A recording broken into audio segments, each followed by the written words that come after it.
Hi friends, welcome. Mahanadi அடுத்த வாரத்தில் என்ன இன்ட்ரெஸ்டிங்கான சீன்ஸ் வரப்போகுதுன்றதை பற்றி பார்க்கலாம். என்னோட ஃப்ரெண்டு விஜய்க்கு கால் பண்ணுறாரு. உன்னோட ஒய்ஃப் இங்கே இன்டர்வியூக்கு வந்திருக்கிறாங்க அப்படின்னு சொல்கிறாரு. இன்டர்வியூ எடுத்துகிட்டே இருடா, நான் வந்துடுறேன் அப்படின்னு சொல்கிறாரு விஜய். உங்களோட ஸ்ட்ரென்த் வீக்னஸ் பற்றி சொல்லுங்கள் அப்படின்னு காவேரிகிட்ட கேட்குறாங்க. ரெண்டுமே நான் தான் அப்படின்னு சொல்கிறாரு விஜய். என்னை விட்டு ஏன் வந்துட்ட காவேரி அப்படின்னு காவேரிகிட்ட பேசி புரிய வைக்கிறதுக்கு முயற்சி பண்ணுறாரு. நீ இல்லாமல் நான் தவிச்சு போயிட்டேன் அப்படின்னு சொல்கிறாரு. அதான் அங்கே வெண்ணிலா இருக்கிறாளே அப்படின்னு சொல்கிறாங்க காவேரி.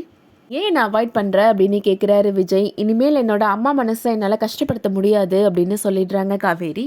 விஜய்க்கு காவேரியோட சுச்சுவேஷன் நல்லாவே புரியுது. அவங்க அம்மாவுக்காக தான் அவள் இந்த மாதிரி பேசுகிறா அப்படின்றத புரிஞ்சுக்கிறாரு. எப்படியாவது காவேரியை கன்வின்ஸ் பண்ணணும், காவேரி வீட்டில் இருந்தவங்களுக்கு என் மேலே இருக்கிற நம்பிக்கையை மறுபடியும் வர வைக்கணும் அப்படின்னு முடிவு பண்ணுறாரு விஜய். இதுக்கிடையில் காவேரியோட குடும்பம் இப்போது புது வீட்டுக்கு ஷிஃப்ட் ஆகி போகிறாங்க. என்னதான் விஜய்கிட்ட கோவமாக பேசினாலும் விஜய் மேலே இருக்கிற அன்பு காவேரிக்கு மாறாமல் அப்படியே தான் இருக்குது.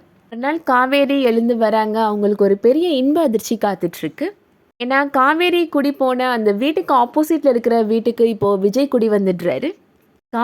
காவேரியோட குடும்பம் இவங்க எல்லாருமே விஜயை ஏற்றுக்கிறதுக்கு விஜய் என்னென்ன முயற்சிகள் பண்ண போகிறாரு, வெயிட் பண்ணி பார்க்கலாம். கண்டிப்பாக அடுத்து வரக்கூடிய எபிசோட்ஸ்லாம் ரொம்ப ஃபன் ஃபீலிங்காக தான் இருக்க போகுது. இந்த வீடியோ உங்களுக்கு பிடிச்சிருந்துச்சுன்னா லைக் பண்ணிக்கோங்க. தொடர்ந்து சீரியல் அப்டேட்ஸ்க்கு நம்ம சேனலை சப்ஸ்கிரைப் பண்ணிக்கோங்க. தேங்க்ஸ் ஃபார் வாட்சிங்.